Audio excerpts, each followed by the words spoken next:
did notice about your website was when I went to do my website, and I just was doing the generic one, and they had all these written testimonials on there for me. And, I hadn't even done anything. So I was like, but then I noticed on your website, somebody said, "Hi, Craig, thanks for the tips last week. I owe you a pint." And I was like, well, that's not a fake one. No, he's from England, believe it or not. Take the time to remind yourself that it all starts inside yourself. Wake up feeling stuck every day, then you gotta realize that it's all in your mindset. Read about the meditation, you go get around to it, you just haven't had the time. Yeah, I bet. Best thing that you could invest in is you. Could have the results or could have the excuse. Only one life, so take care of what you choose. I ain't preaching, I'm just telling you the truth. Wake up. Hello, everybody, and welcome to Bombastik Broadcasting with Kat, Kim, and Sue. As you know, here at Bombastik Broadcasting, we believe on shining the light on all things bombastic and illuminating the folks who are stoking the fire in their souls one podcast at a time. So here we are absolutely bombastically stoked to have with us Craig Maddern. See what I do? That's the one, yeah. And he is a stress relief coach, primarily working with dads. So I'm not going to talk too much about everything I just learned about you because I want to get into it with our listeners. So welcome. I appreciate it. Thank you very much for having me on. Really looking forward to doing this podcast with three people. It's different for me, and I can't wait to just unpack it all, really. Nice. Do you feel like you're being ganged up on? No. Nice. Not yet. Not yet. Yeah, that we haven't scared you off just yet. It's great to have you, Craig. And we were looking at your website, and it's really awesome that you're focusing on dads, because I feel like so many dads get lost in the melee of all the children and just life in general. So I think that's a great start. I wanted to start off not asking you how you started. We'll get to that later on. But on your website, you've got your free ebook, which looks fantastic. And it says there, tip number 1, upgrade your inner voice. How do you do that? Yes, that's a really good question. An inner voice is basically just something that we all have. It's an inner monologue that we have. Like when you wake up in the morning, you might be worried about an interview or a meeting, or you're a little bit anxious about stuff. Sometimes just talking to yourself. We all, believe it or not, as much as humans don't want to admit it, but we all talk to ourselves. We do. It's just how we get along through the day. Some of us talk in our heads, some folks talk quiet, and let's face it, some of us are in the mirror talking out loud. So I'm probably one of those, the latter. So it is just like really talking to yourself and getting used to who you are. And I really found this really helpful as I went through my journey, is to talk to myself sometimes and give myself the other side of the story perspective. I mean, you could do this in any way. You can literally change seats and talk to yourself, and you may look insane in front of other people, but it really does help. So I'll give you an example. Like recently, my son at the moment, he's got a bit of a cough. He's ill. I don't know if it's COVID or what it is. And I had a lot going on, potentially could have caused a lot of stress. But then I spoke to my inner monologue of like, what comes first? My son. Imagine I was him. I was a 5-year-old looking at my dad. What would I want? Would I want somebody who's partially there and sort of saying, like, get over it? Or would I want somebody there to nurture and care along with the mother? So that inner monologue is so important to give ourselves a perspective, but also looking at it at a different angle. It's really important. It really works. That's beautiful. I like that very much. I'll tell you, I was on the phone with Kim the other evening, and I was sort of poodling around at the table doing stuff. And then we finished our phone call, but obviously we were both sort of doing other stuff while we were talking, and the phone was down. And then I started talking to myself out loud, unbeknownst to me, of course. And then she started responding with a lot of laughter. But so, yes. It's all right, Sue, you're normal. Everybody does it. It's nice, too, just hearing you remind, but it's funny when you said it, Craig. I forgot about listening to my inner dialogue and my inner voice. And just in the last 3 mornings, I've woken up at like 3:30 and it is blaring in my ear, all kinds of nasty things, Okay. And Yes. yeah, because I mean, it happens once in a while, but it's funny because I hadn't even thought about, listening to it or having the power to change it. Yeah, exactly that. And you can imagine it like, if you was to talk to one another, if Kath was speaking to Kim or Kim was speaking to Sue, whatever it may be, Kim might give Kath some advice, for instance, and then you would take that advice and you'd unravel it in your own way. just imagine that you're doing that, though, that voice that you hear in your head that's telling you maybe you're a bit angry, you're worried, anxious. It's like, what would you want to hear? And sometimes it can be done in different ways. But the more you learn about yourself doing it, the easier it becomes. And I can do it quite quickly now because I do it all the time, and some of my clients do, and they find it helpful. First, they find it weird, admittedly, but they sort of get over that hurdle. Yeah. No, that makes sense. I like that. And what made you go into this business? You were in the army, and what made you veer off this direction? I'll give you the short story, I guess. So, I was in the army 15 years, did tours of Afghan and other places around the world. And when I left the army, I was left because of a medical discharge. I had a pacemaker put in my chest at the age of 30. And as you can imagine, everything just spilt over, really. And I was very, very good at hiding it to myself. My wife didn't know anything. My kids definitely didn't know anything. And my friends around me didn't. So when I left the army, I really, really hit rock bottom. I was in and out of hospital. I tried to end everything. I'll put it in PG terms. I tried to end everything physically, and it got that dark. So I started then my own journey, reflecting and trying to get myself better. And I used coaching techniques. And then I realized how helpful that was. And I asked myself at first, like, what am I good at? And it was always leadership. So I sort of aimed at lead vision coaching, which it was. And then all of a sudden, I just noticed my surroundings, my community, the village I created, in metaphorical terms. Like, dads sometimes just need that person to speak to, and because it's a little bit of a confusing time at the moment for dads. And the more I did it, the more I fell in love with it. Like, I've never loved something so much more in my life that I do than helping other dads, because it betters me as a dad, reduces my stress, but it's just that result I get to see. And added bonus is watching their families thrive, their wives, their partners, their kids. Sometimes you just see it within their Facebook posts, whatever you see. So that's what got me Good there. Dads really rock the world, man. Yeah. I appreciate it. Yeah, that's amazing. I've always thought that, like, it's hard for guys a lot of the time because there's a lot of pressure on them to, be the provider, step it up, be a man, don't cry, all that stuff. Even though we think we're beyond that, we really aren't. And, there's still like a ton of pressure to support your family, but also like if your wife's struggling or whatever, you got to take it all over and do it all. And, I also feel like sometimes like the hashtag Me Too stuff really hurt nice guys, good guys. So I think it's really important that you're supporting the dads. Yeah, and it's really amazing, actually, because to use an explanation from a woman's point of view, as my wife, like, she is amazing. She's from Latvia, so she's Eastern European. But when I started to go through the dark times, she couldn't quite understand, because what men are really good at is holding it inside, like I said. And when I eventually had to, I remember sitting down in the therapist's office and I had to pour out a little bit, and it was almost like he was prodding me with a stick. Cry. I was like, no.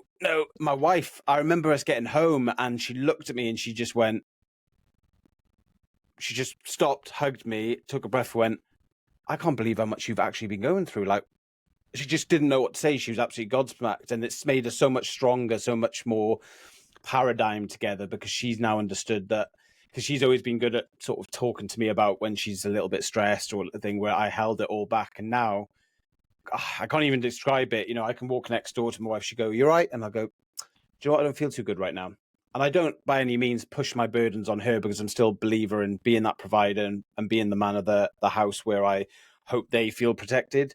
But at the same time, is like, I know that if I am pushing that I need to go, I'm struggling today. And I feel so relieved. The partnership, I think, too, part of feeling protected is knowing that nothing's really being deeply hidden from you. I know in my experiences. So big kudos to building that kind of communication with your partner. I've known some men that have not had the ability to cry. It must have felt so strange when you first were able to let it out. And did it become more natural since then? In all honesty, it was so weird when it first happened. It was like, I felt actual shame, to be honest, at the first bit, because it was like, I didn't want you to see that sort of shame sort of thing. It was sort of that, like, you stood there, you're a bit embarrassed. After it, I felt like shame and regret in a way. So it did take me a little bit of time to amend, but I'm still quite a big believer, and I don't really cry in front of my wife still. And the reason for that is because when she cries, something I've been doing a lot of research on is when women cry and men that are in a partnership with them and love them and really do love them, they feel like a sense of urgency and alertness, but also feel like a depressive state. Like, you know, the phantom pregnancy sort of analogy. Yep. Oh, wow. So, but I also know that on the other side to it as well, that I also want my wife to feel like when she is going for a hard time, she can still reach out to me. So there's a time that if I'm really broken, I would have broke down. Like my grandmother passed in 2023.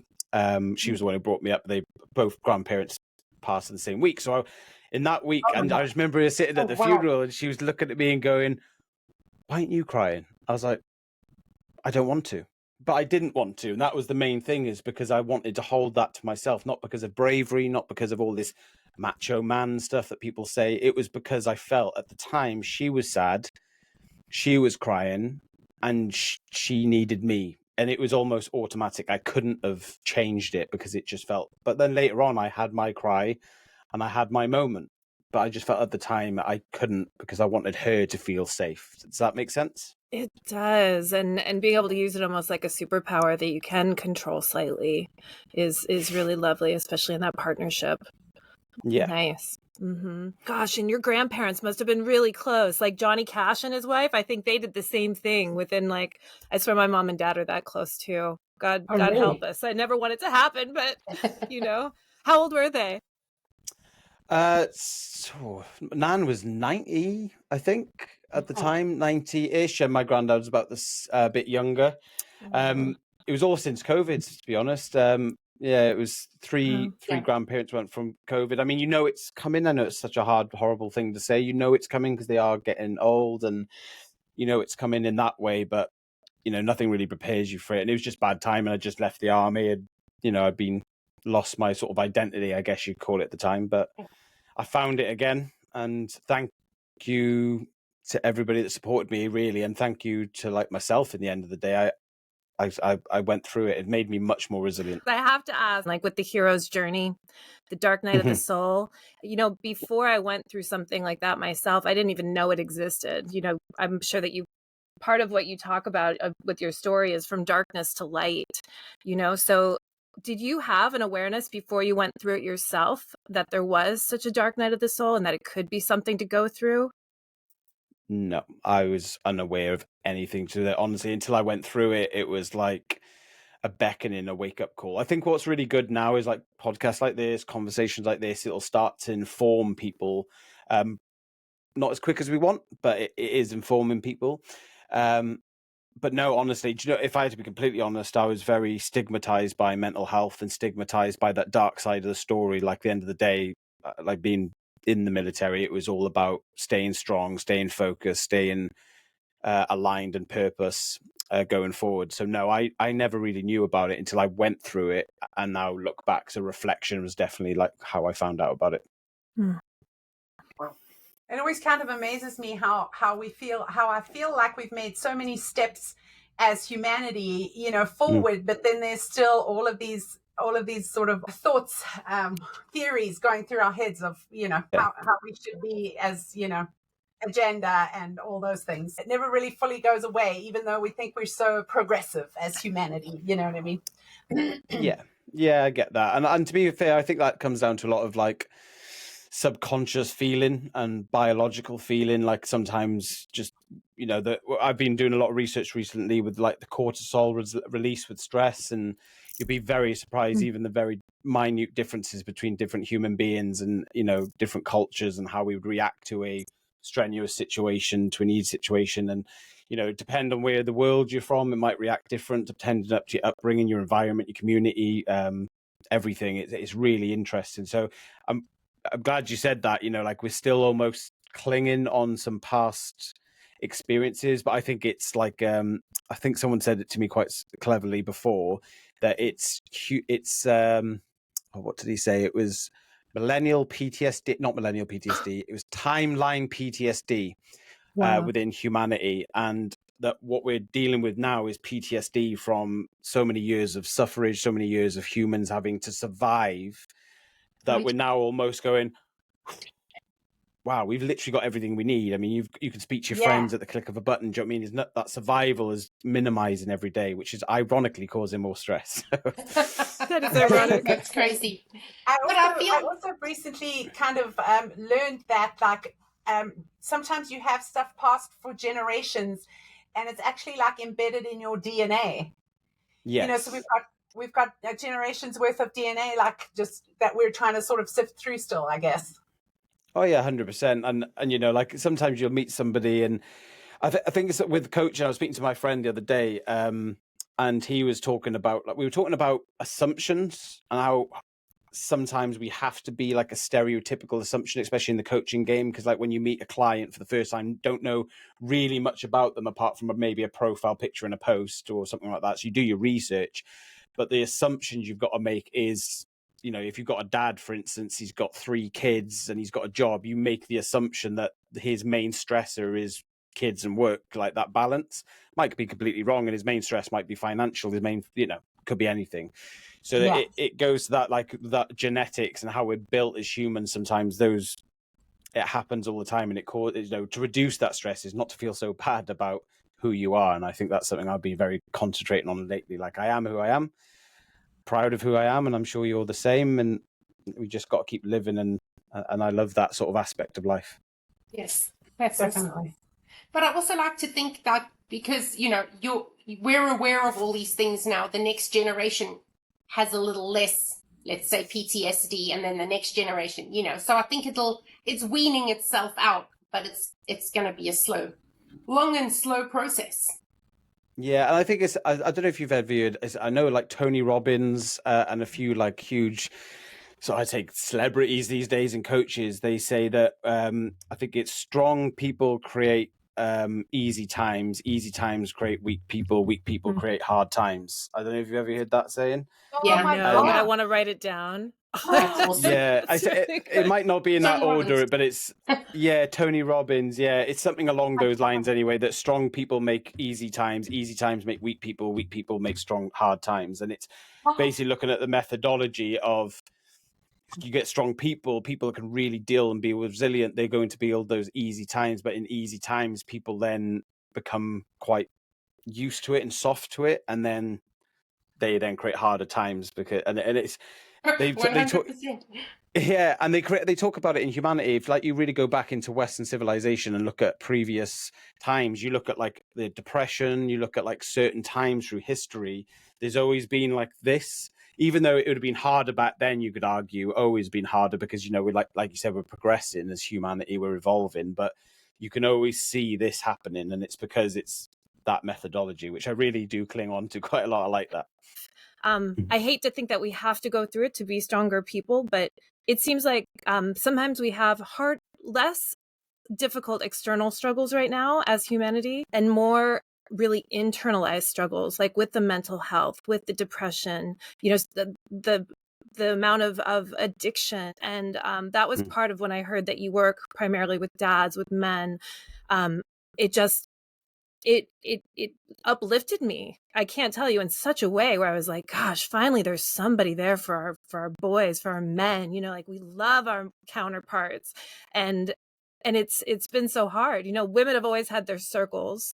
Men have always had their caves. I don't know if they have their own circle in their man cave, but really, like, what you're doing, I think, is going to help keep people away from that isolation where addiction just thrives, and that negative voice, you know, that's a big thank you, but also, like, can you speak to that a little bit?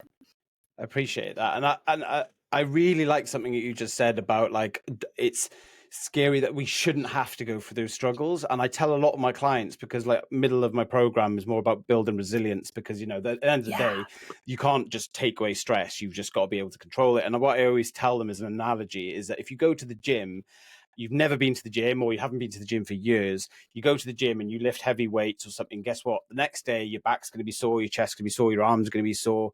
But what's happening is your muscles being broken up and they're rebuilding. And it's the same with the mind. Like, the mind sometimes just needs to be tested. It needs to be educated in a way as well, and that's what builds resilience. And I find that's really close to men's mental health and women's mental health too. You know, we need to, I'm not saying, right, when you start your life, what you need to do is just struggle as much as you can, and then you'll be great for the future. But unfortunately, life does hand us challenges. And what I say to my clients, are they challenges? Are they opportunities for growth? Because now, you know, unfortunately, we're all going to go through life. You know, I think some people say, you know, it's two things in life guaranteed: taxes and death.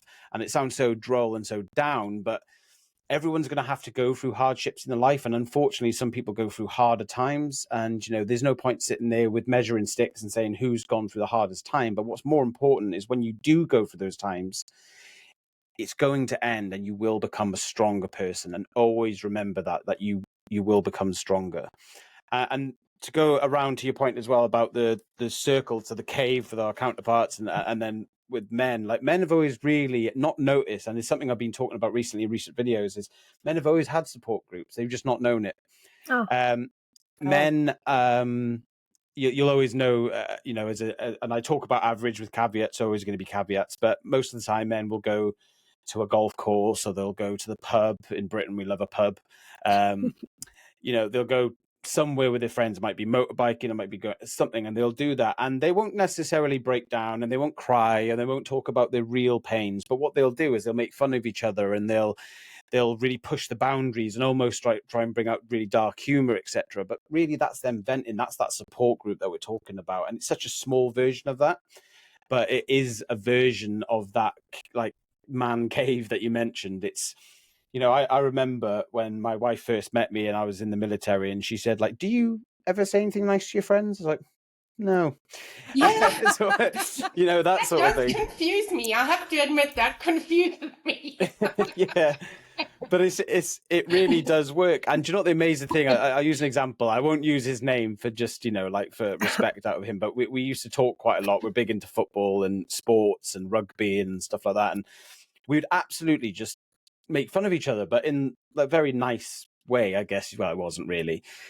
But what was always amazing is when I honestly did have my moments with my heart and stuff, after the laughter went down and we had a drink or we did something, I don't know, he'd go like, how are you anyway?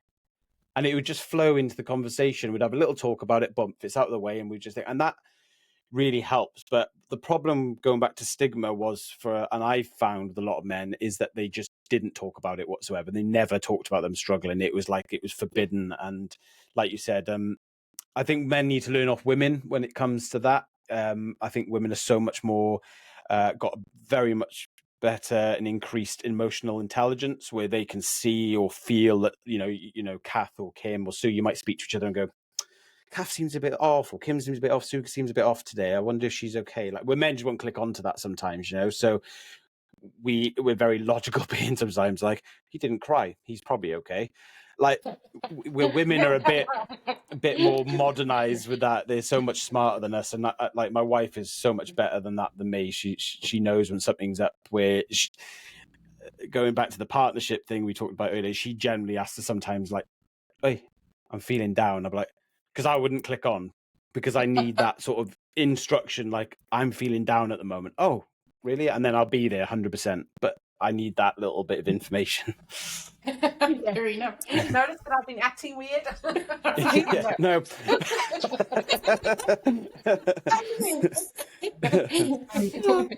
Yeah, Kim and Sue have told me that there's something wrong with me before I even knew what it was.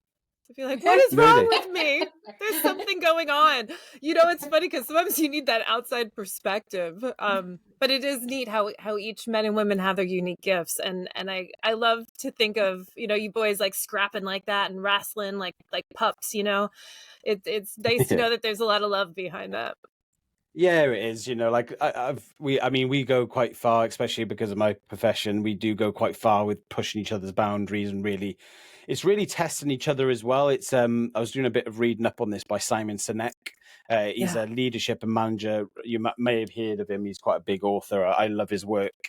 And it's something he's and it's another one called Sadia Khan as well. She's a British Pakistan, I believe, and she talks about like men's relationship side, and she says, like, when men are like pushing each other to the limits and saying stuff where you sort of go, ooh, that's really, really hard what you just said. It's to see if they'll stick there with you almost. Like, will they still be there? Will they still see you as a friend? So like most of the times when I first meet my friends in the army, or when I met friends outside, it was always like, how much can you push the boundaries to see how relatable and how reliable this person is? And that's what we Wow. subconsciously do.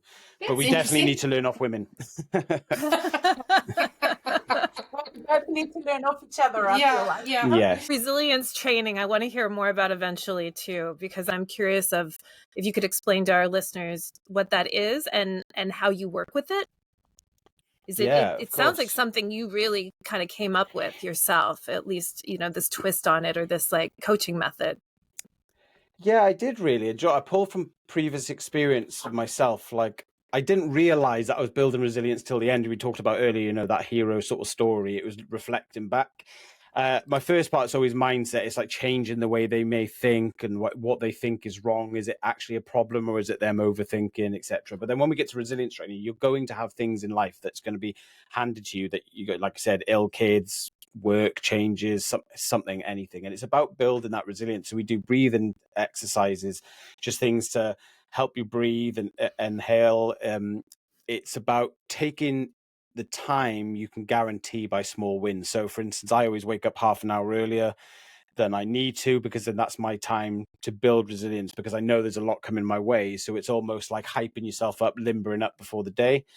I like that. There's a few exercises as well that I get them to do where it's and this is, to me, it's life-saving actually. Yeah, I'd say it saved my life. Like, this is quite a big talk, but I'll back it up. So I on a weekly basis, on a Sunday, Saturday, depending on how busy each day is with clients, etc., I write down pretty much everything that's angering me, stressing me out. And it could be anything. I've looked at this on social media and this annoyed me. I looked at this, somebody said this week and it annoyed me. I've got this coming up. So it can be anxieties, it could be past events that's angered me. Then I literally sit there and just cross out the ones I generally can't control. So when I say I can't control, I just cross them out. I can't possibly do anything about that. There's nothing I can potentially do. Anything left over, then I leave on the side. All them stuff has gone into the bin. I then just put that as a task list for the week to do. And that has built so much resilience, because even if then, let's say I got 5 things left, which, by the way, if you do it properly and you are being very honest that you can't control it, and you say, I can't control that, MOT is coming up, I can take it into for an MOT, but I can't literally control the MOT that's going to happen. That'll be for the vehicle mechanic. When you're honest with yourself, you probably, let's say, for argument's sake, and that this is just guesstimating because I can't give you the exact stats because everyone's different, but like, I could write 50 things down and end up with like 6 things left. And honestly, it's that crazy. Wow. And then because I put it in a list, if anything comes my way in the week, you know, MOT failed, you've got to pop to the doctors, you've got to call, you've got to do this. Oh, you feel a bit down today, you've got a headache, you know, all those extra stuff that can come your way. You're so free. Now imagine adding all and cramming all that stuff back into your week. Oh, I'm worrying about this meeting, I'm worrying about that MOT, I'm worrying about this, you know, lump or something, you know, like, start building that resilience by doing stuff like that. And that saved my life. I generally think that. So What a great practice. And because all that emotional like overwhelm, you know, like Pigpen from the Peanuts cartoon, I always think of that, like all the fuzz and the flurries all over your head, and half of them, you're right, you probably can't control. And that could even take those worries away, probably reduce your cortisol a little bit as well. So 100%. Yeah, it's wow. It's 2 things. One frequently asked question I get is, well, why write it down? Why put it on a computer and delete it? Is the physical form of you actually getting rid of them? Because you can do it in your head. Everyone can sit there, right, I've got this next week. Do I need to worry about it? No. Swipe in your head. But sometimes crossing it out, or just, you know, some people use PC. I've seen people like actually write them down on Post-its, crumple them up and put them in the bin. So that's one thing I will say. Just make sure it is actually physically doing it. And the second thing that goes on to what you were talking about then about the cortisol, that releases cortisol, is that we're at a very weird human time, as in like in our culture, in Western culture at the moment, where we always think the lion's around the corner and we're the zebra. and we're always looking out for that lion. But if there's no proof of the lion, why are we stressing? Now, a zebra sees a lion, its heart rate's going to go up, its blood pressure is going to go up, because the body is trying to prep it for a run or a fight, fight and flight. What we're doing to ourselves is the exact same thing. And you'll be really surprised to know this, but like, if you are in that fight or flight response, so you are the zebra and you've seen the lion, yes, your blood pressure goes up, your heart rate goes up. You'll be really surprised to know other things as well. So your digestive system turns off and doesn't have full functionality because you're ready to fight or flight. So you don't need that at the moment. So your digestive system switches off. Your parts of your brain that switch off that function, so you can think and you can focus. So what I'm trying to say with that is that imagine everything in your life is connected to stress, because it's me being a bit biased because I'm a stress relief coach. But if you are calm and you have some sort of homeostasis and you're not running from that lion all the time, your digestive system is now working to full functionality. Therefore, you're not getting IBS, you're not having stomach problems, you're not overeating because you're not having that sort of switch off. So you're just overeating because you're thinking, I just need to eat because I'm stressed. Stress stops you thinking that way. But when you reduce it and you also have that mantra and that calm, your brain starts to work for you in such a better way. I promise you this. Like, since I've reduced my stress, I've been to the gym every single day. My muscle mass has completely changed. My nutrition has changed. I've stopped drinking alcohol. I've stopped smoking. Wow. I drink lots more water because my brain's doing what I want it to do now, because it's not concentrating on stressing the next thing. It's concentrating on me. My brain likes me now. My brain used to not like me. That's fantastic. I love that. Just a little asterisk, if I may. It's a zebra. Just kidding. Oh, is it? It's probably my accent. It's probably my accent thing now, zebra.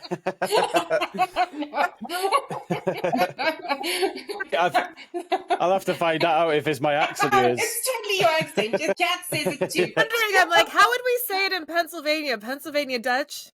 Now they're both said zebra. or like New York. How would New York say it? Oh, that's a whole other podcast. That's very fun. Our South African friends who actually do see the zebras and the lions. 100%. So how long does it take to kind of reprogram when you work with your clients? And that whole head and gut relationship, because they say that your gut is your second brain, really. So I mean, what you're saying makes such beautiful sense. I just love that our listeners are hearing it from you. Yeah, appreciate that. And do you know what? Actually, it is, like you said, it does differ, but usually takes for them to start putting it into practice, because I get them to a point on the program where they're actually putting it into practice and they're starting to build, because sometimes people sort of drop off and they go back to the easiest thing, which is, I'm going to fly away or I'm going to fight or whatever. Yeah. But it for me, we do it around about 4 weeks is the average. And that's just to get them to a state where it becomes a little bit more natural. Do you know, like you're driving a car, when you first get in a car, you don't, you have to be, everything is so like robotic and you're doing everything. But then the more you drive the car, then you start being able to put the one hand on the wheel and, listening to music and, you become more confident. So I just get them to that stage where they're a bit more confident to realize that they don't need to stress about everything. And when they get to that point, but what I also do is after the program, they're in my community then. So if they do fall off the perch a little bit and they start getting the lions coming back in, then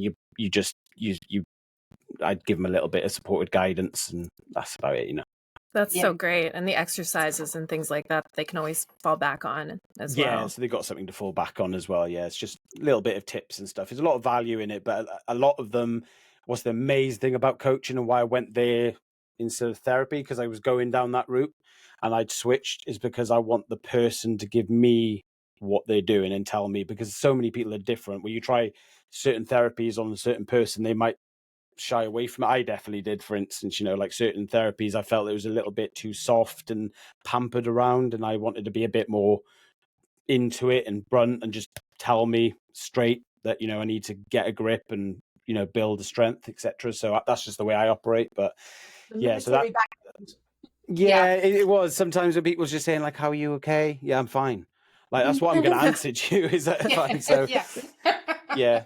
So that's where I went coaching for, is that way, just because they come up with the answers themselves, and sometimes you hear the most amazing answers. You're like, oh, okay, you didn't see that one coming out, but yeah, it's a really good point. And you learn just as much off them.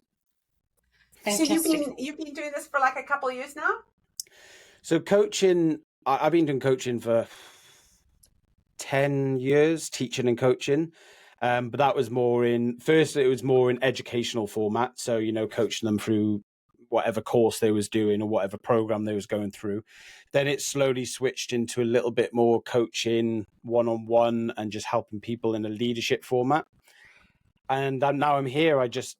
Like I said, it was one of those things that I think it called to me the more than I actually reached out for it. I just saw so many men in the men's mental health group and what they were saying. And I was like, yeah, maybe I can be that person, which to be fair, I think I've always wanted to do, even prior to mental health myself, which is weird because I didn't really believe in it. It was a stigma for me, but I always wanted to help somebody better their lives because I hate the fact that, in a country, sometimes they feel so stuck in that cog of the machine and they think that the machine's going to stop. But if you take that cog away, the machine still moves. It just takes them out of that feeling like the machine. And I have to go to work. I have to do this. I have to do that.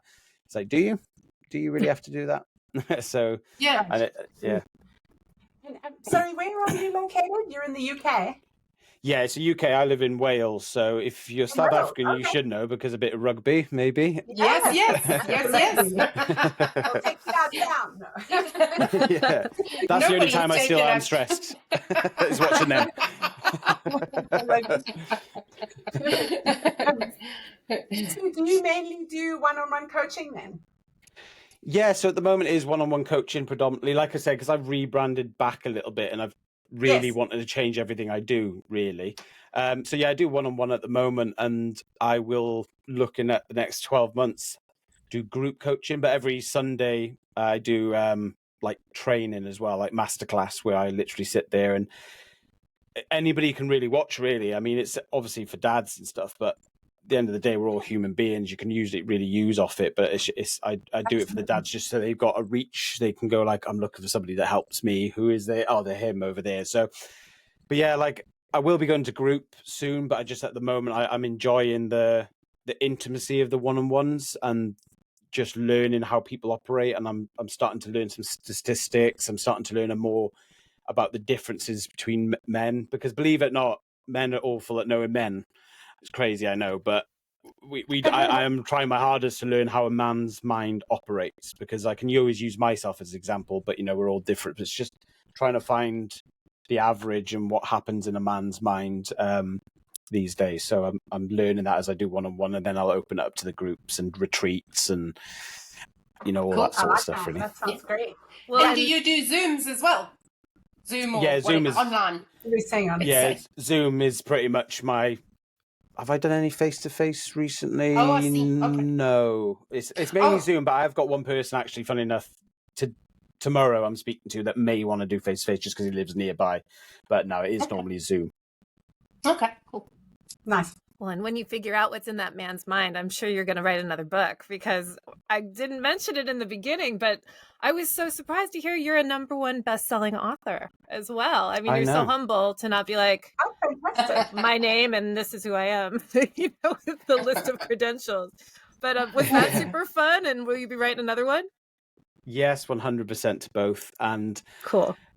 I've actually been told off recently by somebody, said like, why haven't you got that in your banner, like even if it's just a little symbol, because it's on your website. But like, I was like, so funnily enough, literally before this call, I got onto a call with one of my graphic designers. I said, look, I know I've asked you to do this work, but I've just been told to put it there. It doesn't have to be like, hey, everybody this, but just have it there, because someone might look at it and see, the book was one of the hardest things I've done. One of the most fulfilling and empowering things, but very hard at the same time, because I was really hitting some dark truths. There's some really dark stuff in there.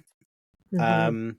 Weirdly, that wasn't actually linked to my business. That was something I just did for me. Like I came out with this book because I said for years, I was like, I want to talk about when I got ill and taking my life, all that sort of stuff. I really wanted to like nail down so people could read it and go, I got this. So do you know what, really?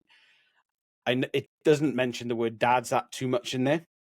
And the reason for it was a book for me. I didn't even want it to be linked to my business. So maybe that's where I come across as humble, is because I'm not really selling it. But it did really well when it first came out. And funny enough, it's actually a lot of women who've read it and actually said that was really helpful. I've actually had some people reach out to me and said, like, are they interested in like coaching women. I was like, yeah, of course, like I wouldn't say no to no one. It's just we all know how marketing works and, that sort of stuff. But it was hard to write. I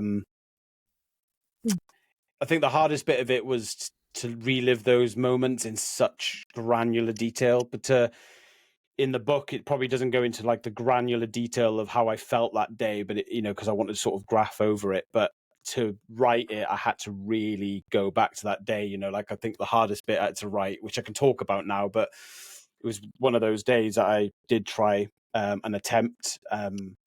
Luckily, I failed. It was looking at my son's bed, his little Spider-Man bed, man, like that. Oh. Wow, man, that cut deep. And when I was writing that, it literally tore me up inside, because as I was writing it and I took the pills or took the tablets and I looked at his bed and I just imagined, all I could see was his face broken and snapped because his dad's not there anymore. And I just went, and luckily my body reacted the way it should do to survive. And yeah, but that was like the hardest bit to write in the book. And when I got to that bit, I thought, and I got through it.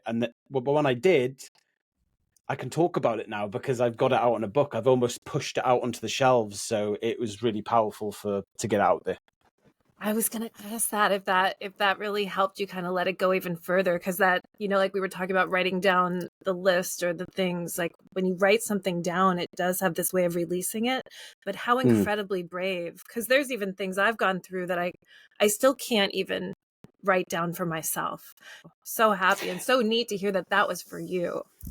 And it's a really good tip for you on that with writing is a few things, because you asked me if a number 2 will be going there one day, and I will be going there probably in a couple of years with more where I'm headed now. I've got more of a journey, then I'll probably go a bit further in the past. But I did write a lot of stuff that never made the book because I just didn't want to release that. I wasn't ready. It was quite dark, or I wasn't ready for people to understand me in that way yet. So that really helped me, by the way, just writing it down, even though I wasn't going to release it or show it anybody. It's on a page.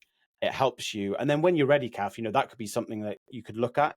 It's because you've written it down now. And that's one half the bravery. The next bit is handing it out to other people to see if you was ever ready. And that's how I did it. I wrote loads of stuff down and stuff made the edit. And hard copy about this year for that one as well. So and his family members, that was difficult as well. Family members, people who knew me, who read it, it was like, wow, like didn't know that about you at all. Like, I can't believe how bad it went. Do you think you were born for this? I mean, it's funny, like when just listening to you and like the full circle of things that have happened. Do you think that this was like you were born for this? Yes. I know that sounds like a hesitant yes. I think I was born for 2 things. I think I was born to be a dad. Yeah. I think I just love being a dad. Like I generally do. Like my daughter, my wife will probably watch this and she'll go, he's pretty much right. My daughter literally hangs off everything I do. She loves me. The way she is around me, just having a little girl, bringing them up to be strong and powerful. I just can't, I just love every moment of it. And my sons as well. Like one of my sons isn't actually birthright mine, but he's taken my name, and that I think that was because of the way I was around him. I stuck by him through his tough times and didn't really make him feel like a piece of crap. I made him feel empowered and like going, I'm more disappointed. And then my 5-year-old, like when he was born, he was a mum's boy all the way. And since I've sorted my life out, we're like this. You just can't get rid of him. Like he's literally like, Dad, can I sleep in the bed with you and we'll just watch TV? And I want that. Daddy's got one of those. I want that. I want the same haircut. I want this and I want that. He is literally. That's beautiful. But yeah, I'm enjoying every moment of it, and I know one day it'll go, and I am making every moment. So yes, I was born to do this. I think my principles and my values that I hold very close to me probably does push me down this route. But I was definitely born to be a dad. Never knew that, though. I always thought I'd be a bad dad until eventually I sorted myself out. But I love every moment. I do. I love every moment. I really do. Every single moment with my kids is a blessing. And I just I can't believe there's dads out there that don't understand how precious their kids are. And I know that there's mothers out there as well, like especially in today's age in the West, where a lot of women are really working hard and then they really want to see the kids. And I feel really bad for them because they want to see the kids, but they're also really working hard, just like the dads are as well. And it's like really sad to see that when they go, you're like, oh my God, they've gone, they've grown up, and it happens so quickly. Like, so yeah, I am going to make every single possible minute I can. It's beautiful that you got to figure your life out when they were still that young, that you get to enjoy it that many more years. Because I had a similar, sort of experience, but my kids were a lot older, so I didn't enjoy it as much of the youth. But you always got where you are and do the best you can with what you got. So and you can still love the time with them still. Yeah, absolutely. Definitely enjoying the heck out of them now. But here at Bombastik Broadcasting, Craig, we believe that a rising tide lifts all boats. So, we were going to tell our listeners about your website, craigmadderncoaching.com, and Maddern with 2 D's and an R. Mm-hmm. And then, what else can we share? I know your book. Where can people buy it if they want to? So the book that's linked in with the business is just on the website and it's free. And my other book is just on Amazon. And I think what I would rather share is to men and women out there, parents, but obviously I do aim at dads, but just know that there's hope out there and that you can, as much as I'd love to help everyone and sell myself and all that, but there is so many people out there that genuinely want to help you. There's so many people out there that want to take the time to listen to you, and it never feels like it right now. When you're going through this and the way you may be feeling right now, it may feel like there is just no hope. There is no reaching the arm out because it'll get knocked away. But you've got 3 ladies here that are clearly talking to people out there and really trying to, like you said, lift that tide. And so just please, just don't sit on it, take action now, because unfortunately, like I said, there's 2 things in life. We know one of them, unfortunately, we will leave this earth at one point. So don't do it tomorrow, don't do it the next day, do it now, do it today, and really reach out to somebody. If it's me, brilliant, I can't wait to meet you, but please reach out to somebody out there. Beautiful. Thank you. Cool. One thing I did notice about your website was when I went to do my website, and I just was doing that sort of generic one that comes up when you log in, and they had all these pre-written testimonials on there for me, and I hadn't even done anything, so I was like, but then I noticed on your website, somebody said, "Hi Craig, thanks for the tips last week. I owe you a pint, 100%," and I was like, well, that's not a fake one. No, he's from England, believe it or not. Surprise! He's a really good guy. And to be fair, I still speak to him. I've done the coaching with him now, and we've gone through his bit. And he's got a new job, and he's doing really well. It's funny enough, the biggest win for him was obviously we're trying to reduce his stress, which obviously happened, but it was his just health and fitness just went shot up. He said he's lost, I think it was 12 kilograms. He's going to the gym every day, and we have a little bit of banter back and forth now, saying you still can't lift as much as me, just a little bit. So we've really got a friendship and a relationship. And yeah, he was a character. And he'll probably know if he watches this. I'm sure he will, because he still speaks to me a lot, so he's very interested, and he'll know I'm talking about him. I'm pretty sure he had a Leeds United badge, so because his team sucks. but he's almost turned into a friend. Like I definitely call him a friend. He's a really good guy. So much so now that he's wanting to do writing some books and help some other men. So I'm really happy with that one. That was the only one who's really ever come back to me and said, I want to help other men. And I was like, yes, please go out there and help, because it's just that virus, isn't it? A good virus to spread. Yeah. Yes. What does your neon sign say behind you, Craig? It says normal gets you nowhere. Normal gets you nowhere. Normal gets you Beautiful.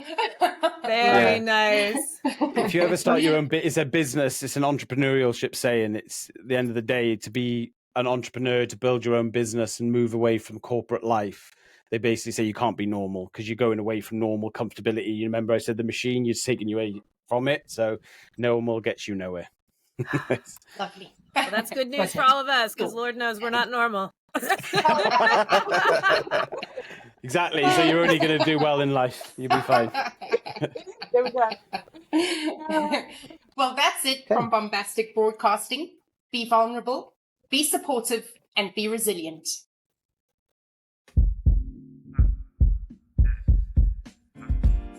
Wake up. Wake up.